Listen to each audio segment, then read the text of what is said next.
কর আর ভ্যাট এই দুটো শব্দ শুনলেই আমাদের অনেকের মধ্যেই কিন্তু একটা দ্বিধা কাজ করে, তাই না? চলুন আজ খুব সহজ একটা গল্পের মতো করে পুরো বিষয়টা একদম জলের মতো পরিষ্কার করে ফেলি।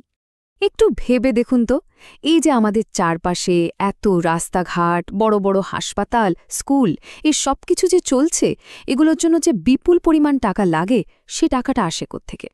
এই সহজ প্রশ্নটার মধ্যে কিন্তু আমাদের আজকের আলোচনার মূল সূত্রটা লুকিয়ে আছে। একটা দেশকে সচল রাখতে যা সবচেয়ে বেশি দরকার সেটাকে আমরা বলতেই পারি রাষ্ট্রের জ্বালানি। আর এই জ্বালানির মূল উৎসই হল কর। তো কর জিনিসটা আসলে কি? খুব সহজ করে বললে কর হলো সেই টাকা যা আমরা মানে দেশের সাধারণ মানুষ এবং বিভিন্ন ব্যবসা প্রতিষ্ঠান সরকারকে দিই।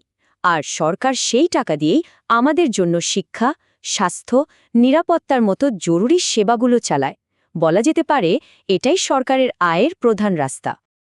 এই কথাটা মনে রাখলে করের পুরো ধারণাটা সবসময় পরিষ্কার থাকবে। কথাটা কি? কর হলো সেই জ্বালানি যা একটি দেশকে চালায়। একদম সত্যি কথা। জ্বালানি ছাড়া যেমন গাড়ি চলে না, কর ছাড়াও কিন্তু একটা দেশ অচল। আচ্ছা, এবার চলুন করের দুটো প্রধান ধরনের সাথে পরিচিত হওয়া যাক। যদি আমরা এদেরকে দুটো আলাদা চরিত্রের মতো করে ভাবি, তাহলে দেখবেন ব্যাপারটা মনে রাখা কি ভীষণ সহজ হয়ে যায়। এই যে স্ক্রিনে দেখুন, একদিকে আছে প্রত্যক্ষ কর। এখানে কি হচ্ছে?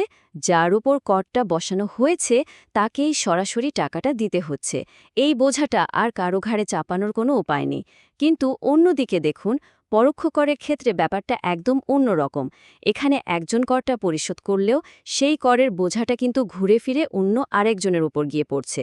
মানে দিন শেষে টাকাটা কে দিচ্ছে সেটাই হলো আসল পার্থক্য। এই সবচেয়ে ভালো উদাহরণ কি হতে পারে? আয়কর আর ভ্যাট। আয়কর হলো প্রত্যক্ষ কর। কেন?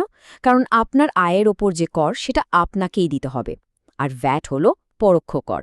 আর এই ভ্যাটের গল্পটায় আমরা এবার একটু বিস্তারিতভাবে জানব। তো এখন আমরা আমাদের গল্পের মূল চরিত্রে চলে এসেছি, আর সেটা হলো ভ্যাট। চলুন একটা পণ্য একদম তৈরি হওয়া থেকে শুরু করে আমাদের হাতে আসা পর্যন্ত ভ্যাটের পুরো যাত্রাটা একবার দেখে আসি। ভ্যাট মানে হলো মূল্য সংযোজন কর। এখানে সবচেয়ে গুরুত্বপূর্ণ শব্দটা কি বলুন তো? সংযোজিত মূল্য, বা ইংরেজিতে যাকে বলে ভ্যালু অ্যাডেড। এর মানে হলো একটা পণ্য তৈরির প্রত্যেকটা ধাপে তার দাম যতটুকু বাড়ে, ঠিক ততটুকু নতুন দামের উপরেই একটা নির্দিষ্ট হারে কর যোগ হয়ে যায়। এই ছবিটা দেখলে পুরো ব্যাপারটা একদম পরিষ্কার হয়ে যাবে। দেখুন, প্রথম ধাপে একজন কৃষক কিছু কাঁচামাল বিক্রি করছেন। এখানে তিনি প্রথমবারের মতো কিছু মূল্য যোগ করলেন। এরপর দ্বিতীয় ধাপে একটা কারখানা সেই কাঁচামাল দিয়ে একটা পণ্য তৈরি করল, মানে তারা আরও কিছু মূল্য যোগ করল। আর সবশেষে তৃতীয় ধাপে একজন দোকানদার সেই তৈরি হওয়া পণ্যটা আমাদের মতো ক্রেতাদের কাছে বিক্রি করছেন, এবং তিনিও শেষবারের মতো কিছু মূল্য যোগ করলেন।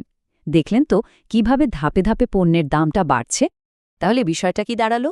প্রত্যেকটা ধাপে নতুন যে মূল্যটা তৈরি হচ্ছে সেটার ওপর অল্প পরিমাণে কর, মানে ভ্যাট, সংগ্রহ করা হচ্ছে। ভ্যাট কিন্তু একবারে পুরো দামের ওপর বসে না, এটা ধাপে ধাপে শুধু নতুন যোগ হওয়া মূল্যের ওপরই বসে। আর এখানেই হলো আসল কথাটা। যদিও প্রত্যেকটা ধাপে ব্যবসায়ীরা সরকারকে ভ্যাট জমা দিচ্ছেন, দিন শেষে কিন্তু পণ্যের ফাইনাল দামের সাথে পুরো ভ্যাটের টাকাটা যোগ হয়ে যায়। তাই এর সবটা ভার কিন্তু আমাদের, মানে চূড়ান্ত ক্রেতার উপরেই পড়ে। এতক্ষণ তো আমরা কর আর ভ্যাট নিয়ে আলাদা আলাদাভাবে জানলাম। এবার চলুন দুটোকে পাশাপাশি রেখে একটা তুলনা করা যাক, তাহলে বিষয়টা আরও সহজে মাথায় ঢুকে যাবে। আচ্ছা, এই টেবিলটা একটু মন দিয়ে দেখি। প্রথম পয়েন্টটা হলো ভিত্তি। সাধারণ কর সাধারণত আমাদের আয় বা সম্পদের ওপর বসানো হয়, আর ভ্যাট ওটা বসে কোনো জিনিস বা সেবা বিক্রির সময় যে মূল্য যোগ হয় তার উপর। এবার আসি প্রকৃতিতে। কর কিন্তু প্রত্যক্ষ হতে পারে, পরোক্ষও হতে পারে, কিন্তু ভ্যাট, মনে রাখবেন, ভ্যাট সবসময়ই পরোক্ষ কর। এরপরের পয়েন্ট, বোঝা কে বহন করে। প্রত্যক্ষ করের ক্ষেত্রে যে কর দেয় বোঝাও তারই, কিন্তু ভ্যাটের বোঝাটা হাতবদল হতে হতে একদম শেষ ক্রেতার ঘাড়ে গিয়ে চাপে। আর সবশেষে আমরা কর দেখতে পাই কোথায়? সাধারণত বেতনের কাগজে বা সম্পদের হিসাবে। আর ভ্যাট, ওটা তো আমরা রোজই দেখি যে কোনো জিনিস কেনার রসিদে। আশা করি মূল পার্থক্যগুলো এখন একদম পরিষ্কার। চলুন এবার কিছু সাধারণ প্রশ্ন উত্তরের মাধ্যমে আমাদের ধারণাগুলোকে আরও একটু ঝালিয়ে নিই। তাহলে আর কোনো দিন কোনো দ্বিধা থাকবে না। এটা একটা খুব কমন প্রশ্ন, যেটা আমাদের সবার মনেই আসে। ভ্যাটটা আসলে কে দেয়, দোকানদার নাকি আমরা যারা কিনি সেই ক্রেতারা? এর উত্তরটা বেশ মজার। আইন অনুযায়ী দোকানদার বা ব্যবসা প্রতিষ্ঠান ভ্যাট সংগ্রহ করে সরকারকে জমা দেওয়ার জন্য দায়ী। কিন্তু বাস্তবে কি হয়, ওই টাকাটা আসলে পণ্যের দামের সাথেই যোগ করে দেওয়া হয়, মানে অর্থনৈতিক বোঝাটা শেষ পর্যন্ত ক্রেতার উপরেই চাপানো হয়। অনেকেই ভাবেন যে কর মানেই হলো আয়কর, যেটা আমাদের সরাসরি দিতে হয়।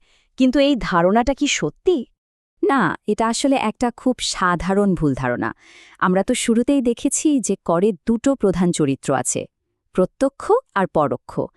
আয়কর হল প্রত্যক্ষ কর, আর ভ্যাট হল পরোক্ষ করের সবচেয়ে বড় উদাহরণ। আমরা আলোচনার একদম শেষ পর্যায়ে চলে এসেছি। এবার পুরো বিষয়টাকে একটা সহজ ছবির মতো করে মনের মধ্যে গেঁথে ফেলার পালা, যাতে এটার কোনোদিনও ভুল না হয়। এই উপমাটা খেয়াল করুন, কি দারুণ! ভাবুন, কর হলো একটা বিশাল ছাতা। এই ছাতার নিচে আয়কর, সম্পত্তিকর সহ আরও অনেক কিছুই আছে। আর ভ্যাট হলো সেই বিশাল ছাতারই একটা বিশেষ অংশ, যেটা শুধু পণ্য বা সেবা কেনাবেচার সঙ্গে জড়িত এবং ধাপে ধাপে মূল্য সংযোজনের উপর সংগ্রহ করা হয়। পুরো আলোচনার সারমর্ম যদি আমরা 3টা লাইনে বলি, তাহলে দাঁড়ায়: 1 নম্বর, কর হল সরকারের আয়ের মূল উৎস। 2 নম্বর, ভ্যাট হল বিক্রির প্রত্যেকটা ধাপে মূল্য সংযোজনের ওপর ধার্য করা কর। আর 3 নম্বর, আয়কর হল প্রত্যক্ষ কর, আর ভ্যাট হল পরোক্ষ কর। এই 3টা কথা মনে রাখলেই দেখবেন আর কোনোদিন গুলিয়ে যাবে না। তাহলে পরের বার যখন কোনো দোকান থেকে কিছু কেনার পর বিলটা হাতে নেবেন, তখন শুধু মোট টাকার অঙ্কটা না দেখে ভ্যাটের অংশটার দিকেও একবার তাকাবেন।